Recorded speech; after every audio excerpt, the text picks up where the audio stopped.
Because you killed Xavier, because you killed Harvey, it's your time to die? That's right. The question of whether death row inmates deserve to have rights or not is still a very controversial conversation on the internet today. But as the law stipulates, death row inmates are granted one final request before execution.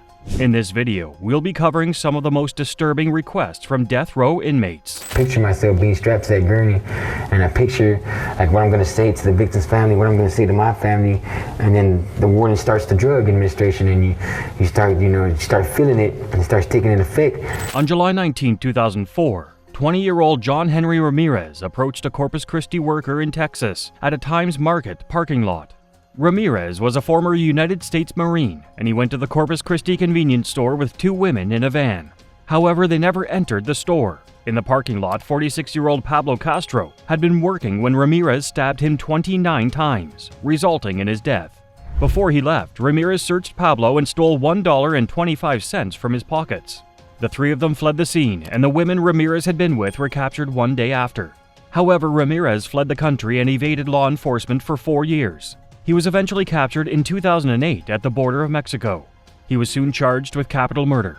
At the time that Ramirez murdered Pablo Castro, he was 20 and already had a lengthy criminal record. He had been charged with aggravated assault, battery, burglary, and indecent exposure. At the time he murdered Castro, he was also suspected of committing many other crimes, including multiple burglaries and another stabbing. Ramirez was sentenced to death soon after, but his execution was delayed until September 9, 2020, because of legal challenges. Ramirez was placed on death row, and during that period, he reignited his faith and created a strong relationship with his pastor, Dana Moore. It would later be revealed that Ramirez had been scheduled for execution on February 2, 2017. However, this decision was stayed and delayed by the district court. The one scheduled for September 2020 was also withdrawn. The reason for this was because of Ramirez's strange last request. It was back in March when the U.S. Supreme Court granted Ramirez's request for his pastor to place his hands on him and pray aloud during his execution. Soon after, District Attorney Mark Gonzalez called the death penalty unethical, and in a filing with the court said it should not be imposed on Ramirez. In 2020, Ramirez had asked that his pastor lay hands on his body and pray aloud during his execution process. However, this was not allowed because the rule was a religious minister could be present, but he could not touch the inmate. Ramirez filed suit in 2021 under the Religious Land Use and Institutionalized Persons Act. He challenged the protocol and wanted his pastor to lay hands on him during execution. In March 2022, the Supreme Court ruled that denying Ramirez his final request was likely a violation of a federal law. He won the religious rights case and was finally scheduled to be executed. On October 5, 2022, Ramirez was executed by lethal injection in Huntsville. Before he died, Ramirez's pastor, Dana Moore, said a prayer out loud, with his right hand on Ramirez's chest. Where Ramirez chose the most peaceful option in getting his final request, our next death row inmate shocked the world by being the first man to request a retired execution method. Because you killed Xavier, because you killed Harvey, it's your time to die? That's right. The story of Wayne Dodie is complicated with many obscure facts. However, the details that are available to the public will make you question what goes on in people's minds. Wayne Dodie was 19 years old in 1996 when he attacked a night watchman at a Plant City manufacturing plant in Florida. He attacked the night watchman because he was looking for drugs. When he found none, he shot the man and was arrested. He was arrested and sentenced to life in prison without the possibility of parole. However, when he was serving his life sentence, he stabbed and strangled 21-year-old Xavier Rodriguez on May 17, 2011. Rodriguez was a fellow inmate at the Union Correctional Institution. Wayne pleaded guilty to the killing and was charged with one count of first-degree murder. In 2013, Wayne was tried and found guilty. He was sentenced to death on June 5, 2013. Because of the trial laws in Florida, Dodie was entitled to post-conviction appeals. Wayne went back to the trial court and asked that the lower court dismiss his attorney. He also waived all of his appeals, making it clear that he wanted his punishment as soon as possible. He did not get so lucky because in 2016, the United States Supreme Court overturned the ruling. According to reports, the Supreme Court declared that Florida's capital sentencing laws were unconstitutional. Before this sitting, a majority vote from the jury was all that was required to sentence an inmate to death. After the Supreme Court's verdict, the law changed and a unanimous vote had to be given by the jury to sentence a defendant to death. On May 15, 2018, Wayne was retried and the jury unanimously voted to sentence him to death. Since the procedure was done in line with the new law, Wayne had the right to ask for a last request. And what he asked for is a little disturbing. Florida had been using the electric chair as a method for execution until 1999. It was retired as a method because of 2 botched executions. An inmate's execution turned horrific after a mask covering his face caught flames and filled the chamber with smoke. It came as a surprise that Wayne Dodie demanded that the electric chair be used for his execution. Loretta's electric chair, which had been dubbed Old Sparky, has been semi-retired for 16 years. However, it seems Wayne wants this method to come out of retirement for him. When he was asked why he chose this method, he wrote, "My decision on method of execution is a self-driven motive, allowing the state of Florida to exercise their duly sworn duties to deliver my sentence in an expeditious manner, thus bringing peace to the victim's family as well as my spiritual freedom." Even though Wayne Dodie's final request wasn't impossible, the state still needed to review the question of bringing Old Sparky out of retirement. Wayne is still on death row, and maybe for a long time. Where Wayne pleaded guilty to his crimes, the same cannot be said for Frank Atwood, who insisted he was framed and refused to apologize to his victim's family. Atwood was sentenced to death in 1987 for the kidnapping and murder of little Vicky Lynn Hoskinson, just 8 years old. That murder taking place in 1984. On September 17, 1984, 8-year-old Vicky Hoskinson was asked to take a letter to the mailbox by her mother. It was the first time she had ever let her child go out alone without using the buddy system. When Vicky didn't return in 20 minutes, her mother sent her sister out to look for her. A few blocks away, Vicky's bike was found on the side of the road, and Vicky's mother immediately reported her missing. After an investigation and a search based on an eyewitness who had seen Vicky being escorted away, 28-year-old Frank Atwood was arrested. He was indicted and charged with first-degree murder after Vicky's remains were found in a desert area in Tucson. It was revealed that Atwood was a registered sex offender. He had sexually assaulted a 7-year-old boy in California and had served 3 out of his 5-year sentence. He was also deemed a mentally disabled sex offender. In regards to Hoskinson's murder, Atwood was charged with kidnapping. He pleaded not guilty to the charge.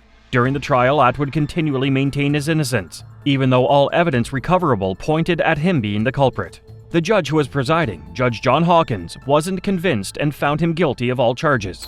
This crime occurred in 1984. The man who sits in that cage right now is not the man that sat before the court in 1984. Frank Atwood's attorneys say the condemned inmate has transformed over the decades. He found God, earned a degree, authored books, and got married. God gave Frank this opportunity. Atwood was sentenced to be executed on May 8, 1987. However, executions were paused in Arizona where Atwood was tried. As a result, he spent more than 30 years on death row. Atwood became one of the 2 Arizona death row inmates who exhausted all their appeals to have their death sentence overturned. During that period, Frank Atwood got married, was baptized, and took a bachelor's degree in English and a master's in literature. When it was eventually time for the last request, Atwood made a very disturbing one. Before he was sentenced, execution by gas chambers was legal and approved in Arizona. By 1987, Atwood requested that he should be executed by gas inhalation. However, instead of the state-approved cyanide, Atwood requested nitrogen gas. The state denied this request because by 2021, gas inhalation had been outlawed. On June 8, 2022, Frank Atwood was executed by lethal injection in Florence, Arizona. At the end of it all, Frank Atwood never apologized to the family of Vicky Hoskinson. Instead, these were his last words. "Thank you, precious Father, for coming today and shepherding me into faith. I want to thank my beautiful wife who has loved me with everything she has. I want to thank my friends and legal team and most of all, Jesus Christ, through this unfair judicial process that led to my salvation. I pray the Lord will have mercy on me." He was pronounced dead shortly after at the age of 66. Frank Atwood's story of an innocent child's abduction and murder is chilling, but the next case is even more notorious. Those men in cold blood. Yeah, and I gotta come clean that I killed those 7 men in first-degree murder and robbery. As they said, they had it right. A serial killer. On January 9, 1991, a woman by the name of Lori Goody was arrested in Volusia County. It was only after she was brought in that the public realized that it was finally the end of a list of serial killings that started in 1981. This woman's name wasn't Lori Goody. She was actually Eileen Wuornos, America's most infamous female serial killer. She was responsible for the death of 7 men between November 1989 to November 1990. Eileen Wuornos grew up in an abusive home and was subsequently assaulted by her grandfather. After her grandmother died, Eileen's grandfather kicked her out and she began living in the woods. By 15 years old, Eileen started supporting herself through prostitution and petty crimes. Things almost changed for the better for Eileen in 1976 when she met 69-year-old yacht club president Gratz Fell and married him. However, due to Eileen's multiple arrests, the marriage didn't last long. The straw that broke the camel's back was Eileen hitting Fell with his walking cane. The marriage lasted 9 weeks, and she moved to Florida. Eileen's killing streak began in 1989 when she murdered 51-year-old Richard Mallory. She claimed that Mallory had beaten and raped her after he paid her for sexual services. Eileen claimed she killed him in self-defense. She shot him several times with 2 bullets to his left lung, killing him instantly. In May 1990, Eileen murdered 47-year-old David Spears by shooting him 6 times. She did the same to 40-year-old Charles Cascadon, 40-year-old Troy Perez, 56-year-old Charles Humphrey, and 61-year-old Walter Antonio. All of their bodies were recovered except for 65-year-old Peter Symes. Those men in cold blood. Yeah, and I got to come clean that I killed those 7 men in first-degree murder and robbery. As they said, they had it right. A serial killer. Not so much like thrill kill. I was into the robbing biz.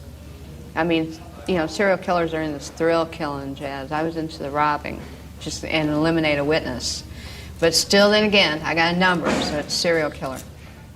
But I'm coming clean before I go in that execution chamber and be executed. Eileen was arrested on January 9, 1991, and she confessed to the murders on January 16th. She claimed that they had tried to rape her and that she had killed them in self-defense. By January 20th, Eileen was sentenced to death for the murder of Richard Mallory. It was around this period that she was diagnosed with borderline personality disorder and antisocial personality disorder. By February 1993, Eileen had been given 6 death sentences. She was never convicted for the murder of Peter Symes because his body was never found. You know, I was just wondering how you're going to be, you know, at 9:30 tomorrow morning. Are you prepared? I'm prepared. I'm all right. I'm all right with it. And how? I'm all right with it, but like I said, remember, let them know that I know that the cops knew who I was. After Richard Mallory died, I left prints everywhere, and they covered it up. And let me kill the rest of those guys that turned me into a serial killer. I know they did, because I was no professional serial killer or anything, or murderer, or whatever you want to call it, you know. I wasn't professional at what I was doing. Eileen, I did some sloppy work, you know, and I left How prints. have you prepared yourself for tomorrow morning? I'm all right with it. Eileen soon accepted her fate and told anyone who wanted to hear that she murdered the men on purpose and robbed them. She said she got tired of people calling her crazy when she was sane and competent. According to her recounted testimony from a witness in the Supreme Court, she said, "I'm one who seriously hates human life and would kill again." She also accused the cops of covering up her actions because they could have arrested her after her first victim. I'd just like to say I'm sailing with the Rock, and I'll be back like Independence Day. With Jesus, June 6th. Like the movie, big mothership and all, I'll be back. In 2002, Eileen's execution date was set and she was asked her last request. To everyone's surprise, she asked for a single cup of coffee. She claimed that the prison matrons had been mixing her food with dirt, saliva, and urine. Before she died, she made a request. She wanted her body to be cremated and scattered under a tree in Michigan by her childhood friend. She also had a song titled Carnival by Merchant played during her execution. Eileen was executed by lethal injection on October 9, 2002. If you thought these death row inmates' final requests were shocking, just wait. There's even more jaw-dropping chaos ahead. Stick around for unbelievable stories that will keep you hooked.